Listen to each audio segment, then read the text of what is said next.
김명수 대법원인 한나라가 가지고 있는 최고 재판소, 우리는 대법원이고 막 프랑스는 파소연이고 이제 이런 별도의 명칭은 그렇다 치고 아무튼 그 나라가 가지고 있는 최고 재판소는 그 나라가 어디로 가는지 그것을 가름하는 가장 중요한 어떤 양심적 보루 역할을 하는 겁니다. 대법원이라는 존재는 그렇습니다. 그런데 김명수 대법원장이 임기 만료 불과 6일 앞두고 전원 합의체, 전합이라고 부르는데요. 전원 합의체 13명 대법관 전원이 참석하는, 대법원장 1명하고 대법관 12명 도합 13명이 전원이 참석하는 재판이 열립니다. 관례적으로는 대법원장이 물러나기 직전에는 전원 합의체를 열지 않습니다. 전원 합의체를 여는 이유는 뭐냐? 대법원이 국가의 앞날을 가름하는 중대사 일대 그리고 사법적 논란이 우리 헌법에 준할 정도로 어떤 중대한 쟁점이 될 때 그때 전원 합의체라는 걸 여는데 그걸 월요일 날 여는 겁니다. 누구 때문이냐? 최강욱. 더불어민주당 최강욱 때문에 이제 월요일 날 대법원 전원 합의체 13명이 마지막 선고를 하게 되는 겁니다. 최강욱은 무슨 죄를 지은 죄인이기 때문에 지금까지 재판을 받아왔는가? 그것은 조국 전 법무장관 그 자식들에게 허위 인턴 확인서를 끊어준 그 죗값으로 지금 재판을 받아온 겁니다. 1심, 2심 모두 의원직 박탈에 해당되는 유죄 판결이 있었습니다. 징역 8개월, 집행유예 2년, 의원직 박탈입니다. 그런데 현재 우리나라 대법관 13명을 놓고 봤을 때 보수와 중도 쪽에 7명 그리고 진보 쪽에 6명 7대 6입니다. 중도 쪽으로 분류될 수 있는 대법관이 최강욱의 유죄 판결을 유지하는 쪽으로 결론을 내린다고 해도 그래도 7대 6입니다. 아슬아슬합니다. 한 표 차이입니다. 한 표. 만약 중도 쪽에 있는 대법관 중에 어떤 한 사람이 최강욱은 무죄야 라는 파기환송을 하는 쪽에 손을 들어준다면 최강욱은 무죄가 되는 겁니다. 내년 4월 10일까지 현역 국회의원직을 그대로 유지하게 되는 겁니다. 최강욱은 지금 이 사건과 관련해서 허위로 인턴 확인서를 조국 일가족에게 떼어준 혐의로 재판을 받아오던 3년 8개월 만에 마지막 선고가 있습니다. 도대체 이게 얼마나, 그게 무슨 복잡한 일이 있다고 3년 8개월을 끌었단 말입니까? 이제 그 재판이 있는 겁니다. 드디어.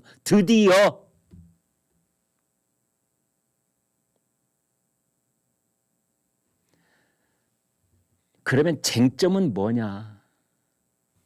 허위로 인턴 확인서를 끊어줬다는 건 이건 100% 모든 판사들, 지금 현재 대법관들도 인정. 허위로 인턴 확인서를 끊어줬다. 그리고 이건 유죄, 이건 빼도 박도 못한 유죄, 이건 다 결판이 나 있습니다. 그러면 뭐 때문에 대법원이 또 전원 합의체를 여느냐? 그 절차적인 문제 때문에 그렇습니다. 조국 그 아내, 조국의 처 정경심이가 본인이 가지고 있던 컴퓨터가 있거든요. 그러니까 조국 정경심의 집을 압수수색을 들어갔던 겁니다. 압수수색을 들어갔더니 컴퓨터가 2대가 있더래요. 하나는 아들이 쓰는 컴퓨터, 하나는 부부가 쓰는 컴퓨터. 이제 여기에서 그 부부가 쓰는 컴퓨터, 이 하드디스크, 이거를 정경심이가 그때 막 모든 증거를 인멸하고 있었을 때, 숨기고 이리저리 숨길 때 그 중에 하나로 자기네들이 조국하고 부부가 쓰는 컴퓨터의 하드디스크를 김경록이라는 사람한테 맡긴 겁니다. 잘 가지고 있어. 이번 사태 얼마 안 갈 거야. 끝나면은 다시 돌려줘. 우리 컴퓨터 써야 되니까 하고 김경록한테 맡긴 겁니다. 김경록이라는 사람은 뭐하냐? 한국투자증권의 PB, 재산관리인, 자산관리인. 그 사람한테 컴퓨터를 맡긴 거예요. 정경심이가. 근데 이 사람이 하드디스크를 가지고 있다가 이거를 우리 사법당국에 낸 겁니다. 압수수색 때. 그래서 그 하드디스크를 찾아봤더니 거기에 최강욱이의 거짓말로 만들어준 인턴 확인서가 그 컴퓨터 하드디스크에 딱 나온 겁니다. 최강욱과 그 변호인들은 이제 무엇을 가지고 시비를 붙느냐? 압수수색을 해서 물건을 가져갈 때는 그 물건의 주인이 입회를 해야 된다. 이걸 압수수색 참여권이라고 합니다. 주인도 없는데 김경록이라고 그걸 위탁관리를 맡았던 사람이 그거를 우리 검찰에 넘겼으므로 이것은 그 주인이 참여를 해야 되는 압수수색 참여권에 반하는 것이다 라는 거고, 1심 재판, 2심 재판이 그럼에도 불구하고 최강욱에게 유죄 판결을 내린 것은 김경록에게 사실상 처분권이 있었던 것이다. 정경심이가 김경록이한테 이 하드디스크 잘 가지고 있어 라고 준 것은 사실상 처분권을 준 것이다. 그리고 그 뒤로 2번이나 정경심이 김경록을 만났었다. 그럼에도 불구하고 야, 하드디스크 가지고만 있어. 내 허락 없이는 그 누구한테 보여주면 안 돼. 이따위 말을 한 적이 없다. 이제 이렇게 절차상의 문제를 삼은 겁니다. 이제 그걸 가지고 지금 대법원까지 간 겁니다. 어떻게 보면 우스꽝스럽죠. 우리 국민적 정서에서 본다면은 그거는 이 법 기술자들의 장난질처럼 보이는 것입니다. 뭐 처분권이 어떻고 참여권이 어떻고 그게 무슨 상관이 있어? 최강욱이가 거짓말로 인턴 확인서를 줬느냐 안 줬느냐 이것이 문제인 것이지. 안 그렇습니까? 이걸 조국하고 짝짝꿍이 돼가지고 조국의 그 자식들을 위해서 인턴 확인서를 거짓말로 찍어줬느냐 안 줬느냐 이게 문제 아닙니까? 그런데 지금 법은 엉뚱한 데에 가서 시비를 붙고 이게 대법원 판결까지 가 있는 겁니다. 뭐 어찌됐든 우리 법 체계가 그렇게 돼 있다 하니 그걸 봐야겠죠. 최강욱은 문재인 정권 때 청와대에서 공직기강 비서관을 했던 사람입니다. 민주당에서 최고위원을 했던 사람입니다. 열린민주당 이 위성정당의 대표를 했던 사람입니다. 자기네 당 모임에서 늦게 온 의원이 있자 짤짤이 딸딸이 이렇게 성희롱 발언을 해서 커다랗게 물의를 빚었던 장본인 올시다. 한동훈 법무장관 한땡땡 이걸 한국 3M 아니냐 이렇게 얘기를 했다가 또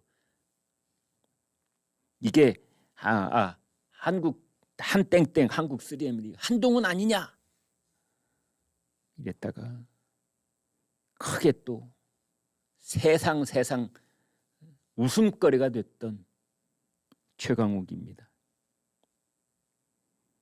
반일 선동에 일본 물품 사지 말자 노 자펜 뭐 이랬는데 알고 보니까 집에서는 렉서스 차량을 굴리고 있었다 해가지고 또 구설에 올랐던 사람입니다. 이 사람에 대한 이제 재판이 월요일 날 열리는데 이것은 그동안 우리나라에서 어마어마하게 큰 사법 알박기의 그 마지막 막대가 뽑히느냐 마느냐 그것일 수가 있는 겁니다. 김명수가 퇴임 불과 엿새를 앞두고 최강욱에게 무죄 취지로 다시 파기환송을 한다면 김명수는 우리 사법체계에 다시 한번 커다란 알을 박아놓고 떠나는 것이 되지 않겠는가 하는 그런 염려도 나오고 있는 겁니다. 지난주에도 말씀드렸다시피 울산 선거 공작 사건 그 결심 공판 구형을 하는 데까지 3년 8개월이 걸렸는데 최강욱 역시 기소가 돼서 이제 대법원 선고까지 3년 8개월이 걸리는 겁니다. 그 일이 다음 주 월요일에 있을 예정입니다. 그래서 오늘 통계 조작에 관한 감사원의 종합 감사 결과 발표와 다음 주 월요일 최강욱 더불어민주당 의원에 대한 대법원 전원 합의체 판결을 기다려봐야 할 겁니다. 김철중의 이러면 낫는다. 이러면 낫는다. 이러면 낫는다. 이러면 낫는다.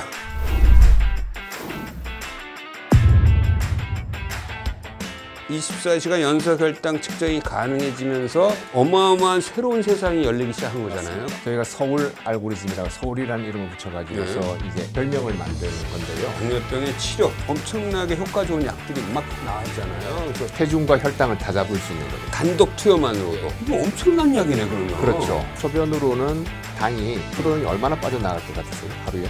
이거는 신장한테 물어봐야 될 것 같은데. 안 빠집니다. 당뇨라면 혈당 관리를 위해서 본인이 하는 건 뭔가요? 하도 질문을 많이 받았어요. 그렇지. 어떻게 먹어야 되느냐. 그래서 나름대로 이제 3가지 정도 원칙을 가지고 있습니다. 첫 번째는 이 시대의 명의를 만나는 시간, 명의의 전당 김철중입니다.